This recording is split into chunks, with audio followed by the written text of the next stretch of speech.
Vamos en el libro de Santiago, vamos al capítulo 1. Vamos a continuar con una segunda parte desde el versículo 2. Dice: hermanos míos, tened por sumo gozo cuando halléis en diversas pruebas, sabiendo que la prueba de vuestra fe produce paciencia, mas tenga la paciencia su obra completa. Me gusta eso, su obra completa, para que sean perfectos y cabales sin que les falte cosa alguna. Poderoso. Bueno, la semana pasada estuvimos diciendo algo respecto a este texto. Hicimos una pequeña introducción, no alcanzamos a avanzar más. Estábamos hablando del punto de la importancia de la prueba. Decíamos que una acción u obra de fe es tener gozo en medio de las pruebas. Es decir, un fruto cristiano que se manifiesta interior y exteriormente. Es el gozo en medio de las pruebas. Un fruto de una fe cimentada en Jesús no es solo gozarse en los buenos momentos, sino también cuando sobrevienen o cuando se presentan las pruebas en nuestras vidas. No solamente tenemos que gozarnos en los buenos momentos, sino también aprender a gozarnos en los malos momentos que la vida nos depara, o que la vida nos presenta, o que la vida nos trae.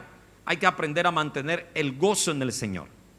Verso 3, decíamos: sabiendo que la prueba de vuestra fe produce paciencia. Y la razón por la que hay que enfrentar con gozo estas pruebas es porque ellas producen paciencia. Las pruebas, en vez de restarnos, nos suman. Pero ¿cómo nos suman si las asumimos con gozo? Si no las asumimos con gozo, lo que hacen es traernos pérdidas. El factor gozo le da un cambio radical al fruto de la prueba. Si usted lo asume con factor gozo, entonces esa le va a producir un resultado positivo para su vida.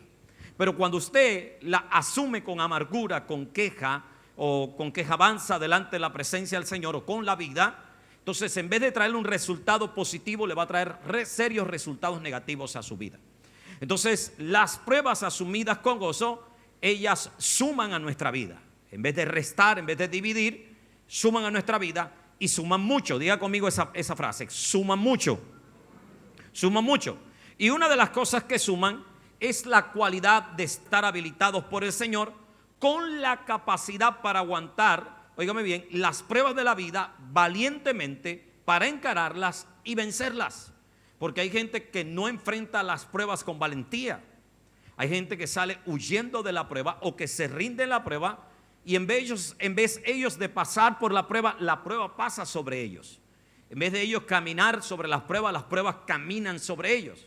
Entonces, en vez de enfrentarlas con valentía y encararlas para vencerlas, lo que hace es que salen huyendo completamente. Mientras que nosotros enfrentamos la prueba con gozo, eso Dios va formando en nosotros, óigame bien, la paciencia, y esa paciencia va formando en nosotros la capacidad de aguantar valientemente estas pruebas, encararlas y vencerlas completamente. Eso es una de las cosas que suman según el texto.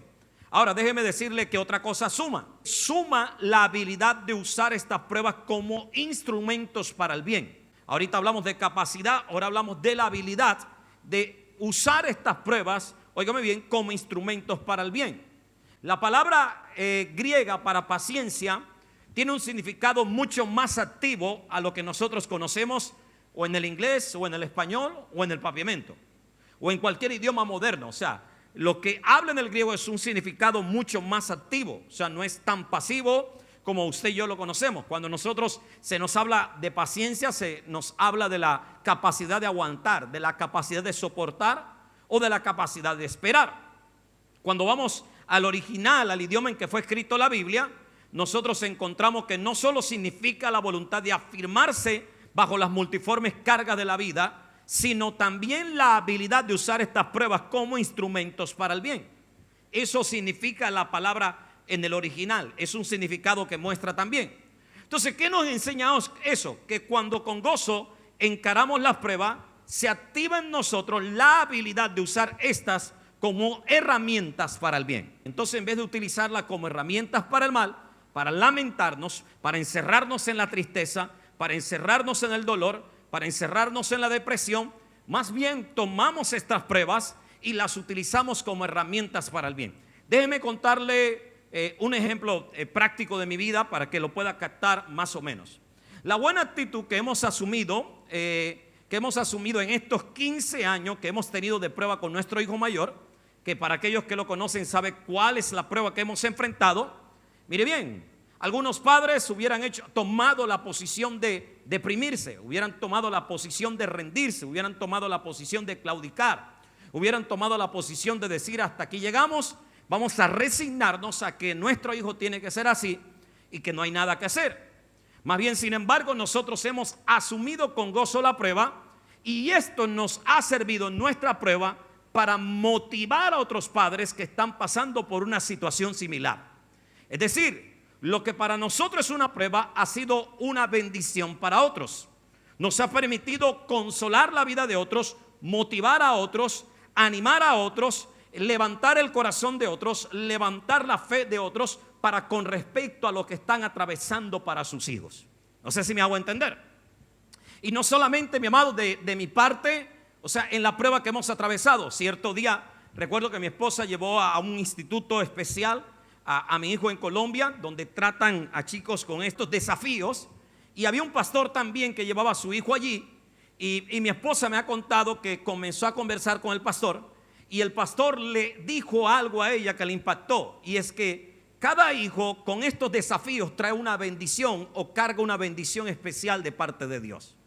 Entonces, fíjate lo que dijo ese pastor. Es algo que yo no lo había captado y cuando mi esposa me lo dijo me impactó. Entonces, ¿qué está sucediendo? La prueba de ese pastor trajo una bendición en nuestra vida. Fue una herramienta para el bien. Entonces, cuando tú, mi amado, enfrentas la prueba con gozo, tu dolor, tu aflicción va a servir para el bienestar de otra persona. Va a servir para el bienestar de los que están alrededor. Entonces, tú estás atravesando tu prueba y a lo mejor la gente que está a tu alrededor no se da cuenta, pero Dios te usa a ti para traer bien a la vida de otra persona. Entonces, eso es el poder, mi amado, cuando nosotros asumimos las pruebas con gozo. Por eso es importante que no nos entremos en tiempos de queja, que no entremos en tiempos de depresión. Santiago nos está diciendo, vamos a asumirla con gozo porque esto va a traer bienestar a la vida de otras personas. Se va a convertir, en vez de una herramienta para el mal, se va a convertir en una herramienta para el bien. Dígale que está a tu lado, tu prueba va a ser de bendición para otro. Déjeme mostrarle un ejemplo bíblico sencillo. Me acuerdo de un ejemplo bíblico, bueno, no sencillo. ¿Cuántos se acuerdan cuando Esteban había sido apedreado? ¿Cuántos se acuerdan? ¿Quién lo estaba observando? Saulo de Tarso, quien más adelante se convierte en el apóstol Pablo. Pero ¿cómo estaba enfrentando la prueba Esteban? No la estaba enfrentando con queja, no la estaba enfrentando con dolor. Señor, manda rayos, manda centellas, Señor. Mira, manda carbón encendido sobre toda esta gente que amanezcan muertos, que se mueran ahora mismo. Esteban lo hubiera podido hacer. Más bien estaba enfrentando la prueba con gozo. Dice que puesto los ojos en el cielo, vio la gloria del Señor. Y comenzó a pedir más bien perdón por esas personas que lo estaban matando a punta de piedra. Así que te pregunto en esta hora, mi hermano, ¿qué haces cuando las piedras vienen en tu contra? ¿Cuál es tu reacción cuando las piedras vienen en tu contra? ¿Será una actitud de gozo? ¿Será una actitud de venganza? ¿Será una actitud de amargura? ¿O será una actitud, mi amado, donde tú le das gloria a Dios, pones tus ojos en Dios y eso, tu prueba se va a convertir en una bendición para otros? ¿Cuántos dicen amén a eso, amado? Tú no sabes cuánto Saulo de Tarso puede bendecir tu prueba.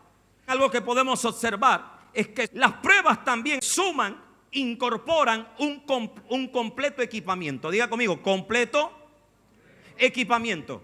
Verso 3 dice la palabra del Señor: sabiendo que la prueba de vuestra fe produce paciencia, mas tenga la paciencia su obra completa, para que seáis perfectos. ¿Para que seáis qué? Perfectos. El autor les dice a sus lectores que las terribles pruebas que ellos estaban atravesando por causa de la fe, que no eran cualquier tipo de pruebas, eran persecuciones de muerte, eran persecuciones para decapitarlos, para quemarlos encendidos, o para echarlo a los leones, o para ser encerrados y lacerados y castigados y ser expropiados completamente de su propiedad y ser expulsados de su familia. Eran pruebas terribles lo que estaban viviendo estas personas. Sin embargo, este hombre, mi amado, le hace ver, este hombre llamado Santiago les hace ver a estos lectores que esas terribles pruebas que ellos estaban atravesando por causa de su fe cristiana iba a traer como resultado a su vida un mejor equipamiento. Iba a traer a su vida un mejor equipamiento. Y eso es uno de los significados de la palabra perfecto en el griego. En el griego, esa palabra perfecto tiene varios significados, pero uno de los que nos dice es que eres equipado completamente, es lo que quiere decir. Por ejemplo, los buenos deportistas todo el tiempo están entrenando, siempre están entrenando. Pero cuando se acerca el tiempo de la competencia, ellos intensifican mucho más fuerte el entrenamiento, hasta el punto que ese entrenamiento les trae sufrimiento. Pero ellos están concentrados en ganar la competencia, y como están concentrados en ganar la competencia, no importa el sufrimiento que ellos tengan que pasar con tal de ganarlo. Sin embargo, mi amado, es necesario, ¿para qué? Para estar en la mejor condición posible. Aunque haya sufrimiento, el punto es estar en la mejor condición posible para poder obtener el campeonato, o poder obtener la medalla, o poder obtener el premio número 1 que ellos están buscando. Amados, en vez de quejarnos de las pruebas, más bien vamos a sacarle provecho, porque mientras las atravesamos estamos siendo mejores equipados en la fe. En vez de estar quejándonos, en vez de estar llorando, en vez de estar lamentándonos, en vez de estar maldiciendo la vida de otro, o echándole la culpa a Dios, o echándole la culpa a otro, más bien vamos a darle gracias a Dios. Vamos a gozarnos en medio de la prueba, porque a través de ella Dios te está equipando mucho mejor. Dios te está soltando mejores herramientas. Dios te está soltando mejores armas de trabajo, mejores herramientas de trabajo, para que tu fe se haga más sólida y tu fe se haga más fuerte. En otras palabras, las pruebas le dan una mejor condición a nuestra fe. Así como el ejercicio para el deportista o el entrenamiento le da una mejor condición, para nosotros las pruebas, nuestro entrenamiento para que nuestra fe llegue al estado ideal. Así que si usted quiere que su fe llegue al estado ideal, es necesario que usted pase por pruebas. Dígale que está a su lado: si quieres la fe ideal, dígale, entonces tienes que pasar por las pruebas. O sea, las pruebas son necesarias para nosotros llegar al estado ideal de la fe, al estado correcto de la fe. No es solo creer la palabra, no es solo apropiarte de una promesa, no es solo decirle amén al predicador, o no solo decirle a una palabra profética que te dio alguien, decirle amén. No, recuerda, es más, déjame decirte algo: detrás de lo profético o detrás de una profecía siempre habrá una prueba, siempre habrá un proceso, siempre habrá un entrenamiento. Pero ese entrenamiento te va a condicionar para que puedas llegar al estado ideal de la fe, para recibir el cumplimiento de esa promesa, y que cuando recibas esa promesa no te apartes del Señor. Ese es el detalle, porque hay gente que tiene la fe para alcanzar la promesa, pero no significa que la tengan completa, como dice aquí, porque termina el cumplimiento de esa promesa o la bendición de esa promesa alejándolos del Señor. Entonces, por eso el Señor tiene que procesarte, por eso el Señor tiene que meterte, porque a medida que te procesa, a medida que pasas por la prueba, Dios te está equipando. Así que usted que está pasando por prueba, no se desanime, está siendo equipado, está siendo preparado, está siendo capacitado. Dios está llevando su fe a un nivel más alto, a un nivel más perfecto, a un nivel, mi amado, a un nivel ideal donde Él lo quiere tener. ¿Cuántos dicen amén a eso? Ahora, otra cosa que incorporan, mire bien, también incorpora el caso de las pruebas en nuestra vida. Cuando se asumen con gozo, también incorporan madurez. Diga conmigo, madurez. 1:3 de la palabra de Dios para todos dice: mire bien, ustedes ya saben que así se pone a prueba su fe, y eso los hará más pacientes. Verso 4. Ahora bien, la paciencia debe alcanzar la meta de hacerlos completamente maduros. Ahora bien, la paciencia debe alcanzar la meta de hacerlos completamente maduros y mantenerlos sin defecto. Santiago está animando a aquellos que les escribe a mantenerse con gozo en las pruebas, por la razón de que éstas producen mayor madurez en la fe de ellos. Perfecto también significa maduros en la palabra, en el original griego, amado. ¿Qué quiere decir eso? Que que las pruebas en el creyente deberían hacer madurar su fe. Las pruebas en el creyente deberían hacer madurar su fe.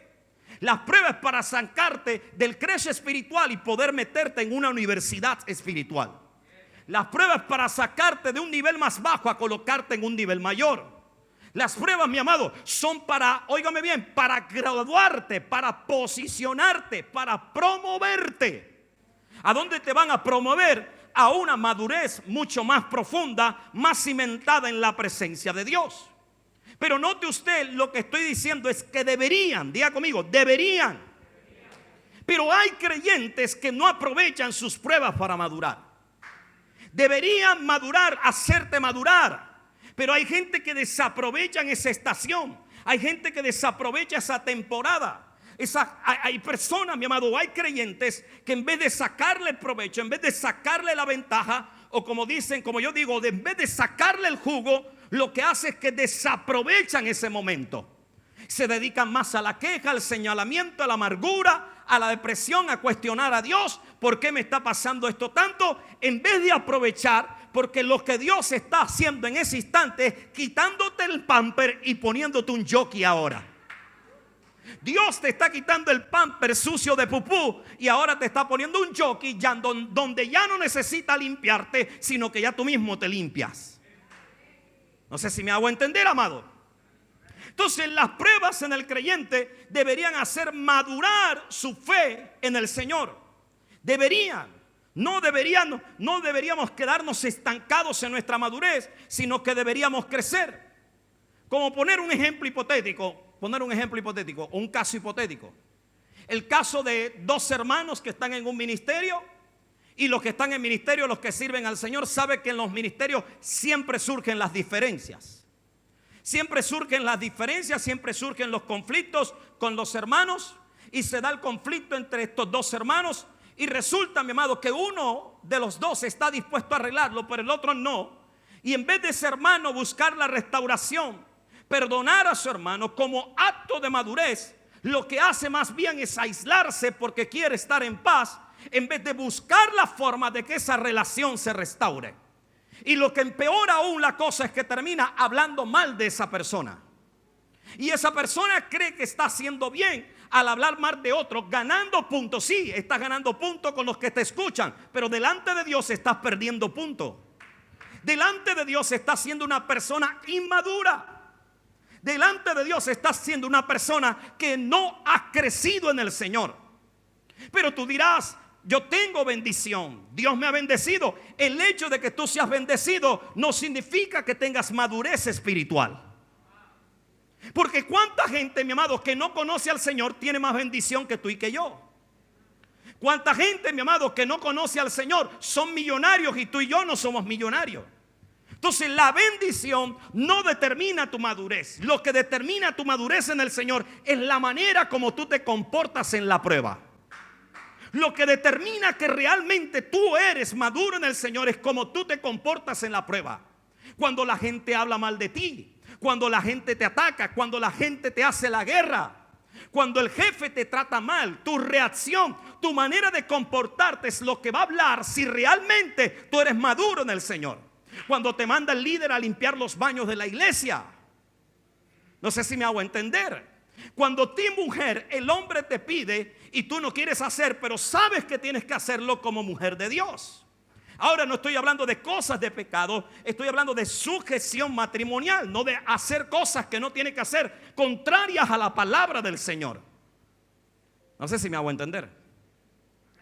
Entonces, amado, qué importante eso. Según el griego, esa madurez se refleja en dos áreas. Diga conmigo, dos áreas. Haga conmigo el número 2, dos áreas. Dos áreas donde podemos evaluar si realmente estamos maduros. Una área en la cual habla el texto, que muestra el texto, que significa, porque esa palabra perfectos habla de dos áreas. Habla de dos áreas. Y esas áreas, una de esas áreas es en entendimiento. En entendimiento, mi amado. Si eres entendido, sabio e inteligente para actuar en las pruebas, por ejemplo, en el caso hipotético que puse ahorita, buscas a la persona y le pides perdón y lo perdonas.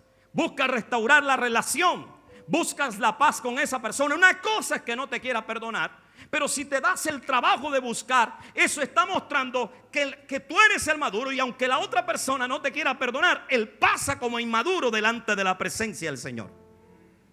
No sé si me hago entender. Mi amado, hay gente que tiene años en el Señor, que tienen tiempo en el Señor, pero se han estancado en niñadas, que no han madurado, pero tienen años. Tienen años, y déjame decirlo en otras palabras, son infantes espirituales aunque tengan 20 y 30 años, porque hay cosas que ya tenían que superar y aún no la han superado. Cosas como, por ejemplo, desde el primer mes o del primer año de convertido, como el perdón. Han pasado 15 y todavía no perdonan. Es que el hermano fulano me hizo tanto, hace tantos 15 años, tal cosa en el ministerio, y todavía no lo perdonan. No han crecido en el Señor. Tu entendimiento, tu sabiduría, y cuando hablo de entendimiento y sabiduría, no estoy hablando del conocimiento que tienes, no estoy hablando de la información o de la cantidad de información, porque el hecho de tener cantidad de información no te hace sabio en el Señor, pero sí te hace sabio allá afuera. No sé si me hago entender. Otra cosa, mi amado, otra área en donde se refleja es en el carácter. Santiago capítulo 1 verso 4. Lo voy a leer en la Biblia al día. Miren, en la BAT. Ahí va a salir. Dice: déjenla crecer, no huyan de los problemas, porque cuando la paciencia alcanza su máximo desarrollo, uno queda firme de carácter. Uno queda firme de carácter. No sé si me hago entender. Y tener carácter no era lo que nosotros hombres conocíamos, o varones, cuando estábamos en el mundo, que mujer que apareciera, mujer que nos dormíamos. Eso no es tener carácter. Más bien tener carácter es que ahora se te aparecen y ahora no te las duermes. Eso es carácter de verdad. Bajarse los pantalones es fácil, pero mantenerlo amarrado es de hombres ante Dios. Es de ser hombres con carácter ante la presencia de Dios. Entonces, carácter es la manera en que la persona reacciona habitualmente frente a una situación. Eso es carácter, cómo reaccionamos. Es también la forma de expresar de esta manera de reaccionar. En otras palabras, nuestra reacción, lo que decimos, lo que expresamos con nuestras actitudes, con nuestro cuerpo, eso habla de nuestro nivel de madurez. No sé si me hago entender. Mire, bueno, en esta noche hay bastantes líderes de nuestra iglesia, y ellos saben que no es ningún secreto que entre nosotros hemos tenido choques y diferencias. Pero ¿sabe qué admiro yo del liderazgo? Que ninguno se ha ido. Y eso habla de una madurez. Porque ser maduro no significa que no te puedas equivocar, sino que ser maduro es que tú puedes sobrepasar la prueba que se levantó en el camino. No sé si me hago entender. Porque David, siendo varón conforme al corazón de Dios, también se equivocó. Los discípulos del Señor todos se equivocaron. Pero el asunto es que mostraron madurez al mostrar carácter, al pedir perdón y restaurar todo lo que tenían que hacer y restituir todo lo que tenían que restituir. Entonces, mi amado, qué importante es eso. Entonces, en el carácter se revela, dice, uno que queda firme de carácter, perfecto, cabal, capaz de afrontar cualquier circunstancia. Entonces, mi amado, la universidad, la escuela nos dan teoría, pero se necesita ir a la calle para adquirir práctica. Mire, cuando yo estudié en la universidad, bastante teoría me dijeron. Pero cuando voy a la calle veo que hay cosas que me enseñaron en la universidad que no me servían. Y muchos que han estudiado en la universidad se dan cuenta que lo que te enseñan, no todo, pero cosas que te enseñan cuando estás allá afuera no necesariamente las necesitas. Y por eso es que en todas las universidades y en todas las carreras la mayoría te ponen a hacer prácticas, porque de nada te sirve la teoría si no hay una práctica. Y déjame decirte algo, el lugar donde practica el cristiano es en la prueba. La iglesia, la palabra que recibes es la universidad. El leer la palabra de Dios es la universidad. El escuchar la predicación de fulano que te gusta tanto es tu universidad o tu escuela. Pero cuando estás allá afuera es que tienes que demostrar que tú realmente aprendiste en la universidad. Cuando la prueba se te levanta, cuando la dificultad se te levanta, cuando se levanta la enfermedad, cuando se levanta el problema financiero, cuando se levanta el problema en la pareja, allí es cuando tú tienes que demostrar la parte práctica de eso que aprendiste en la escuela. No sé si me hago entender, amado. Y las pruebas son para eso, para practicar. Las pruebas son la parte práctica, mi amado, de lo que realmente es la vida cristiana en la fe. Entonces, si usted quiere crecer en la fe, es necesario que usted pase por las pruebas. Dígale a los que está a su lado, dígale. Dios te va a hacer madurar más. Verso 3, sabiendo que la prueba de vuestra fe produce paciencia. Cuarto, verso 4, mas tenga la paciencia su obra completa para que seáis perfectos. Mire cómo continúa la frase: y cabales sin que le falte cosa alguna. Perfectos y cabales sin que le falte cosa alguna. Algunos comentaristas piensan que estos términos provienen del mundo del sacrificio, donde los animales que clasificaban para ser sacrificados, solos esos serán aptos para ofrecerlos a Dios. Note usted lo que hable: para que seáis perfectos sin cabales, sin que le falte cosa alguna. Cuando la gente iba a ofrecer a Dios un animal en el pasado, antes del Nuevo Testamento, antes del Señor Jesucristo, cuando la gente se acercaba a Dios con sus ofrendas de animales, ese animal tenía que ser sin defecto y tenía que ser perfecto y tenía que ser completo. No le podía faltar una pata, no le podía faltar una oreja. Entonces se dicen los comentaristas que de allí Santiago extrae este pensamiento. Entonces, ¿pero a dónde me lleva esto, mi amado? Óigame bien. Lo que quiere decir lo que quería mostrar es que el animal tenía que ser probado primero para luego ser aprobado. Tenía que ser revisado, tenía que ser chequeado, tenía que ser analizado, tenía que levantársele la oreja, tenía que levantársele la pata, tenía que pasar por un proceso de control de calidad. Y luego que pasaba por el proceso de control de calidad, entonces que el animal era aprobado. Entonces déjeme decirle algo: las pruebas nos prueban. No obstante, delante de Dios, cuando son encaradas con gozo, estas nos aprueban. En otras palabras, todos vamos a pasar por pruebas y estas te van a aprobar.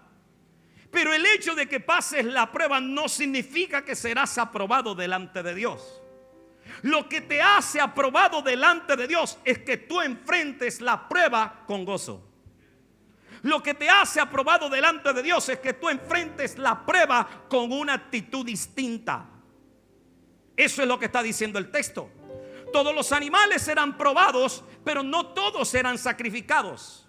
El que era sacrificado era el que era probado. El que no tenía el defecto, el que no tenía el rasguño, el que tenía las piernas completas, el que tenía todos los órganos completos. El animal que no estaba completo, entonces tenía que ser retirado y no era probado para adorar al Señor. Entonces es importante que nosotros entendamos esto: las pruebas nos prueban, a todos nos van a probar. Pero no obstante, delante de Dios, cuando son encaradas o asumidas con gozo, es que vamos a recibir la aprobación del Señor. O sea que la prueba en sí misma no te va a aprobar. Es la actitud que tú tengas o que tú y yo tenemos en la prueba, es lo que nos va a llevar la aprobación del Señor. Ahora, déjeme decirle otra cosa. El detalle es que muchos son probados, pero pocos son aprobados. Ese es el detalle. Todos nosotros somos probados, pero no significa que todos vamos a ser aprobados. Y lo que determina que eres aprobado no solo es el sí de Dios, sino la actitud que tú tienes para con el Señor cuando pasas por las pruebas. Porque el Señor ya está diciendo en su palabra: ¿quieres que te apruebe? Asume las cosas con gozo. ¿Quieres que te apruebe? Asume las pruebas con madurez. ¿Quieres que te apruebe? Actúa como una persona equipada completamente en la prueba. En otras palabras, actúa con paciencia y vas a ser aprobado delante de mi presencia. ¿Cuántos dicen amén a eso? Charles Spurgeon dijo esto. Es un comentario de él, un gran predicador de los siglos pasados, un hombre muy usado por el Señor. Dice: la tendencia natural de los problemas no es santificar, sino inducir al pecado. Un hombre es muy propenso, o una mujer también, hombre, vamos a ponérselo al género humano. Un hombre es muy propenso a volverse incrédulo bajo la aflicción. Eso es un pecado. Es propenso a murmurar contra Dios y contra otros bajo ella. Eso es un pecado. Es propenso a recurrir a alguna manera corrupta para escapar de sus dificultades. Eso es un pecado. Pero eso nos enseña a orar. No nos dejes caer en la tentación, porque la prueba lleva en sí su medida de tentación, y si no fuera neutralizada por la gracia abundante, nos llevaría al pecado. Pero él sigue diciendo: sin embargo, las pruebas pueden ser una maravillosa obra de Dios en nosotros.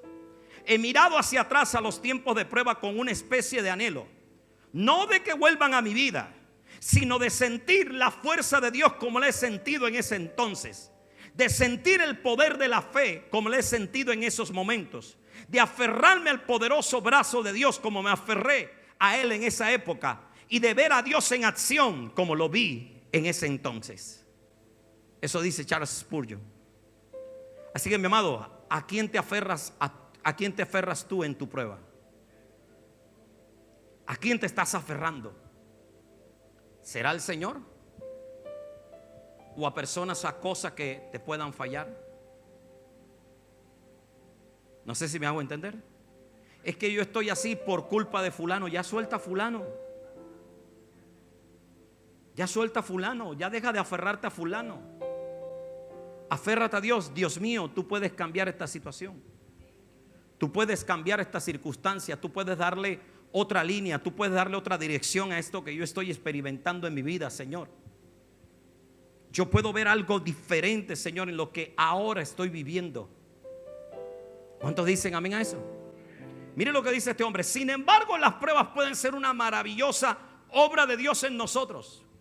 He mirado hacia atrás en los tiempos de prueba como una especie de anhelo, no de que vuelvan, sino de sentir la fuerza de Dios como la he sentido en ese entonces. Porque en la prueba vas a experimentar el poder de Dios como nunca. De sentir el poder de la fe como lo he sentido en esos momentos.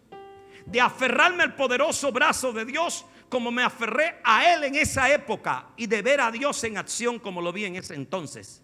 Si no hay prueba, no vas a ver a Dios en acción. Las pruebas te van a permitir ver a Dios en acción, amado. Ahora, yo no le estoy diciendo que llame pruebas, porque ya tiene suficiente. Pero lo que le digo es: aquella que tenga, aférrese al Señor. Desaférrese de la gente. Ahora, no es que usted va a desconfiar de la gente, no. Usted puede confiar en la gente, pero más allá de eso, confíe en el Señor. Más allá de eso, coloque su mirada en el Señor. Más allá de eso, espere en Dios. Más allá de eso, ponga su corazón anclado en el Padre Celestial, amado. Ponga anclado su corazón en el corazón de Dios. ¿Cuántos dicen amén a eso? Vamos a otra parte, versículo 5 en adelante. Vamos allá, verso 5. Vamos a seguir avanzando un poco más. Dice: y si alguno tiene falta de sabiduría, pídela a Dios, el cual la da a todos abundantemente y sin reproche, y le será dada. Pero pida con fe, no dudando nada, porque el que duda es semejante a la onda del mar, que es arrastrada por el viento y echada de una parte a otra. No piense pues que quien tal haga recibirá cosa alguna del Señor. Amado, vamos a hablar, esta parte vamos a llamarla sabiduría y fe. Dice aquí: y si alguno de vosotros tiene falta de sabiduría, las pruebas son temporadas necesarias para buscar la sabiduría del Señor. Note usted que el versículo no está aislado de lo que habla con respecto a la prueba. En pocas palabras está diciendo Santiago: mira, si hay un momento donde tú necesitas la sabiduría de Dios, es en las pruebas. Porque en las pruebas tenemos sabiduría de todo menos de Dios. Entonces las pruebas nos hacen ver cuán necesaria es la sabiduría de Dios. Y cuando estamos pasando por el tiempo de prueba, hay que discernir qué determinada prueba es algo que Dios quiere que eliminemos por fe, o algo en lo que Él quiere que preservemos por fe. Porque hay pruebas donde tú tienes que eliminar cosas, pero hay pruebas donde tú tienes que preservar. No sé si me hago entender.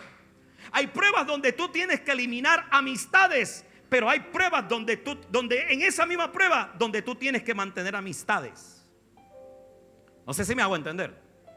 Recuerdo hace muchos años, me viene a la mente eso. Tengo muchos ejemplos, pero me recuerdo hace recién comenzando de pastor. Mi esposa tenía un amigo de su barrio en Colombia que vivía aquí. Y él también tenía como casi la misma edad de casado que nosotros. Éramos jóvenes en aquel tiempo. Y él me decía, en ese tiempo él no me decía pastor, sino que me decía: Emel, sabes, cada vez que vengo a ti, tú eres el único que me das el consejo de tantos amigos que tengo, porque él era como muy relacional. De tantos amigos que tengo en este país, tú eres el único que me dice que me quede con mi esposa. Todo el mundo me dice que la deje. Entonces, en esa prueba, mi amado, hay cosas que tú tienes que eliminar por fe, pero hay otras que tú tienes que preservar. Y tú tienes que saber discernir qué tienes que eliminar y qué tienes que preservar. No sé si me hago entender. Porque es verdad, el Señor no te manda la prueba, pero dentro de la prueba tú necesitas la sabiduría en esa prueba para saber qué tienes que eliminar. Y no solo te hablo de gente, te hablo a lo mejor de recursos, de material, de cosas. Por ejemplo, en el caso de la empresa, a lo mejor algunas áreas de la empresa que tienes que cerrar. Entonces hay que tener la sabiduría para eso. Para eso necesitamos sabiduría, mi amado, en ese instante. En la familia necesitamos sabiduría. Santiago, revelado por el Espíritu Santo, entiende que los creyentes en prueba hacemos más uso del conocimiento, de la información, que de la sabiduría. Por eso es que Santiago le dice: si alguno de ustedes tiene falta de sabiduría, en otras palabras, me parece, chicos, me parece, muchachos, me parece, iglesia, que ustedes están echando mucha mano del conocimiento y de la información, pero ¿qué de la sabiduría de Dios? No sé si me explico. Lo estoy parafraseando. O sea, ¿por qué le dice si alguno de ustedes tiene falta de sabiduría? O sea, no tienen la sabiduría divina para saber manejar las pruebas. Ustedes tienen un conflicto, se dejan llevar por la información, se dejan llevar por el conocimiento, lo cual es bueno, pero hay pruebas que no se pueden resolver con conocimiento y con información. Por ejemplo, cuando el doctor te dice que tú tienes una enfermedad terminal, allí no vale la información, vale la sabiduría. No sé si me hago entender, amado. No sé si me explico. Vale la sabiduría del Señor, porque ya el doctor te dice: ¿sabe qué, señora? ¿Sabe qué, señor? Ya yo no tengo nada que hacer por usted. O en otras palabras, ya no sirve el conocimiento, los 8, los 9 años, los 20 años, los 30 años de experiencia que tenga el doctor. Entonces, ¿a qué tienes que apelar tú? A la sabiduría de Dios, que está por encima del conocimiento que recibió ese doctor en una universidad. Tienes que apelar a la sabiduría de Dios. Entonces, por eso este hombre dice, mi amado, que si hay algo que nosotros tenemos que hacer uso, es de la sabiduría, porque cada vez que estamos en prueba, primero le echamos la mano al conocimiento. Dese cuenta que lo primero que hacemos cuando nos enfermamos es hacer la cita en el doctor en vez de orar primero. O nos tomamos el té o nos tomamos la pastilla inmediatamente y lo último que hacemos es orar. No sé si me hago entender.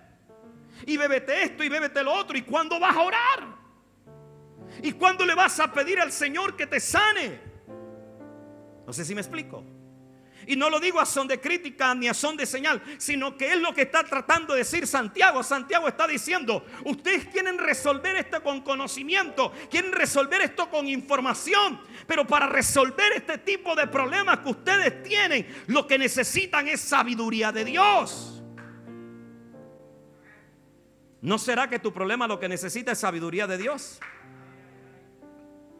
Mi amado, a lo mejor no te has dado cuenta y tú tratando de buscar a fulano, de buscar a sutano, y resulta que tú lo que necesitas es sabiduría de Dios. No sé si me hago entender, amado. En estos días una pareja de nuestros líderes me llevaron a orar por alguien, y lo que han hecho ahí es tremendo con esa pareja que tenía un problema legal terrible, porque ellos le enseñaron que Jesucristo era su abogado. Y de verdad que la sentencia de ese caso en contra, lo cual yo veía humanamente como abogado, veía imposible de resolver a su favor, el Señor lo hizo a su favor. Mi amado, hay cosas donde el conocimiento no vale, donde la sabiduría, donde la información humana no vale, o la sabiduría humana no vale. Entonces, por eso es importante, mi amado, que usted apele a la sabiduría del Señor. Y muchas veces no sabemos qué hacer en las pruebas, mi amado, pero la sabiduría sí sabe. Muchas veces no sabemos qué hacer en las pruebas. Usted ha llegado a una prueba donde dice: ya yo no sé qué hacer. Ya yo no sé qué hacer. que yo no sé por dónde meterme. Como aquella mujer del flujo de sangre, había gastado en cuanto doctor había encontrado. No que haya sido malo, ella estaba invirtiendo en su salud, cualquier mujer lo haría. Hasta que escuchó hablar de la sabiduría, porque la sabiduría es Jesús. Si tan solo tocara el borde de su manto, yo sería sana. No sé si me hago entender. Porque la sabiduría es Jesús. La sabiduría que habla el libro de Proverbios es Jesús, amado. ¿Y cuántas veces nosotros echamos tanto conocimiento a la sabiduría, al conocimiento, a los datos, a la información? Y ahora con el Google, que podemos encontrar tanta cosa en el YouTube, que nos olvidamos de la sabiduría de Dios. Ahora que estamos en la época de tanta información, de los posgrados, de las especializaciones, de los másteres, de los seminarios, de los cursos a distancia, de los cursos online, que nos hemos olvidado que hay alguien que es más sabio que todos los sabios de esta tierra. No sé si me hago entender. ¿Cómo recibir esa sabiduría que necesitamos de Dios en la prueba? Pregúnteme, pastor, ¿cómo recibimos esa sabiduría que necesitamos de Dios en la prueba? Santiago dice 1:5, si alguno de ustedes tiene falta de sabiduría, ¿qué tiene que hacer? Pídala a Dios, hermano. No tiene nada que inventar, pídala a Dios. La sabiduría que necesitamos y debemos tener para convertir las pruebas en triunfos es disponible solo de Dios. Es disponible. Aquí dice pídala a Dios. No dice aquí que se la pidas al líder. No dice aquí que se la pidas al jefe de tu trabajo. No dices aquí que se la pidas al gobierno. No dice aquí que se la pidas a tu maestro de escuela. Tienes que pedírsela a Dios. No sé si me hago entender. Porque la sabiduría es un don de Dios. La sabiduría es un don de Dios. ¿Acaso no se acuerda cuando Salomón no sabía cómo administrar aquel gran pueblo? Pero cuando se la pidió al Señor, el Señor le dio la sabiduría. Hay pruebas que no se logran resolver con el conocimiento. Y el doctor a veces mismo te lo dice, no se puede. El abogado te dice, no se puede. El experto en finanzas te dice, no se puede con el negocio, hermano, ya tú estás quebrado. No sé si me hago entender. Hay cosas que el conocimiento no lo pueden resolver, que el único que la puede resolver es el Señor. ¿Cuántos dicen gracias, Señor, dame sabiduría en esta hora? ¿Cuántos dicen, Señor, dame sabiduría en esta hora? Mire, la semana pasada les conté la sanidad que Dios hizo en mi hijo con sus ojos. La doctora, como es de nuestra iglesia y es cristiana, que es lo más importante, que tiene fe, dice, esto es un milagro del Señor. Inmediatamente ella lo reconoció. Pero les conté que cuando llegó a la óptica, la manager dijo, no, esto no puede ser, la doctora se equivocó. En un año a nadie le baja la cantidad así. Es imposible. Hasta que mi esposa le dice, bueno, si haga lo que tenga que hacer. Si no, le vamos a practicar el examen porque la doctora se equivocó. Y el examen le salió más bajo a ella. No importa. Cosa aquí está extraño. Dice, señora, tranquilo, un milagro de Dios está. No sirvieron los datos, no sirvieron la información, pero sí la sabiduría de Dios. ¿Sabes qué me dijo Dios a mí un día? Ora todos los días por tu hijo.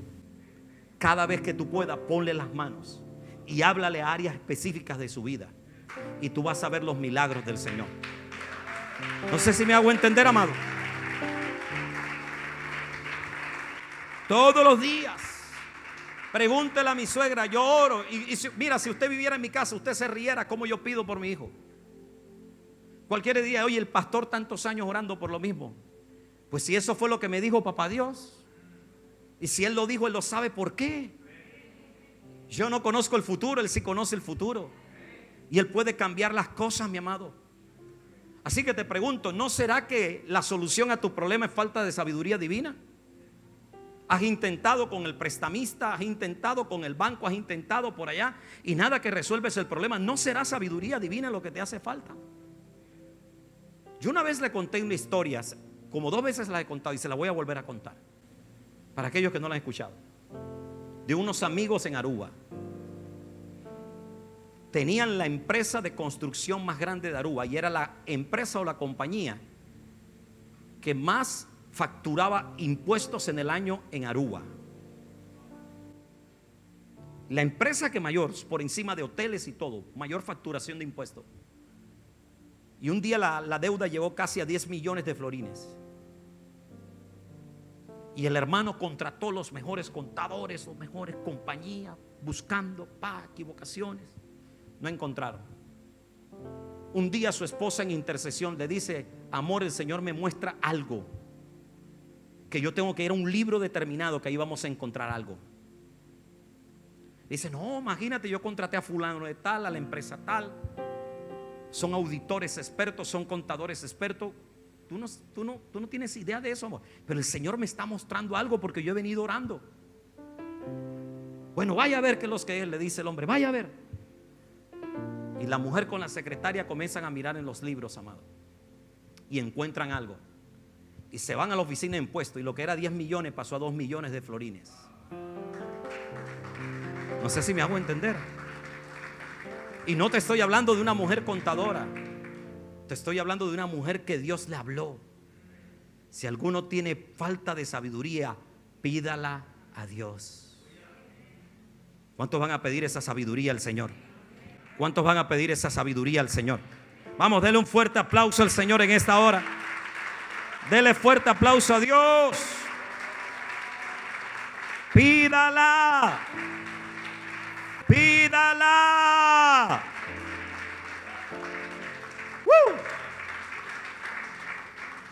Mire esto que dijo Charles Spurgeon hace muchos años atrás. Lo que dijo Charles, tremendo. Todos estamos tan dispuestos a ir a los libros, a ir a los hombres, a ir a las ceremonias, a ir a cualquier cosa excepto a Dios. Por consiguiente, el texto no dice que le preguntes a los libros, ni que le preguntes a los sacerdotes, sino que le preguntes a Dios. Cuando el man se levanta, lo primero que hacemos es correr a la información. Cuando el COVID nos da, lo primero es que vamos a investigar qué té me tengo que beber. Yo bebí té de todas las matas. Me faltó beber té de ratón nada más. Pero ante todo, mi amado, mantenía mi oración al Señor. Por tu llaga hemos sido curados, Señor. No sé si me hago entender, amado. No es que estas cosas sean malas, sino que dejamos a Dios de último. Pregúntele a Dios. Tenemos una disposición para correr a las cosas. Está bien la diligencia, pero ¿qué tu diligencia ante el Señor? Santiago capítulo 1 verso 5. Con esto termino. Si alguno de ustedes tiene falta de sabiduría, pídala a Dios. Y esto que dice es tremendo. Wow, nuestro Padre celestial es botado y nosotros no lo aprovechamos. El cual la da a todos escasamente y pichirrimente. ¿Cómo la da? ¿Y por qué no la pedimos? ¿Cómo dice que te la da? ¿Y por qué no la pedimos? Y voy a lo que dice después, pero ya me voy a parar ahí. Dice, pero pida con fe. ¿Sabes por qué no la pedimos? Porque no tenemos fe para pedirla. Y entonces, como no tenemos fe, pensamos que no funciona, pero sí funciona. Te estoy hablando de 8 millones de florines. ¿Funciona o no funciona? Claro que funciona, chaparrón. Tú sabes que son 8 millones de florines, son 5 millones de dólares. ¿Te sirven o no te sirven? Claro que sí. Y no lo encontró una contadora, lo encontró una hija de Dios, que fue inspirada por la sabiduría del Padre Celestial. ¿Cuántos dicen amén? Dígale que está a su lado, prepárate, vas a ser sabio a partir de hoy. Dile, pero pídele a papá que te lo dé. ¿Cuántos dicen amén a eso, amado? Pídale a papá que se lo dé.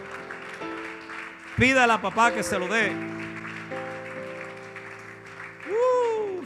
Déjeme leer eso otra vez. El cual da a todos, dice, y no dice a los profesionales. No dice a la doctora Carla, a Sadiel, que es comunicador social.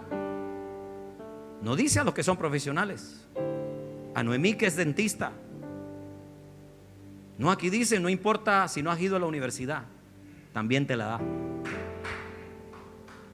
No importa si no terminaste ni siquiera la primaria, también te la da. Sí, porque nosotros, mire bien, nosotros queremos confundir sabiduría divina con mucho conocimiento. Conocimiento es una cosa y la sabiduría divina es otra cosa. No sé si me hago entender. Gracias, Señor. Gracias por usar a este coach poderoso llamado Santiago, tu hermano. Lo más tremendo, Señor, es que es tu hermano, sabe mucho. Tu hermano menor.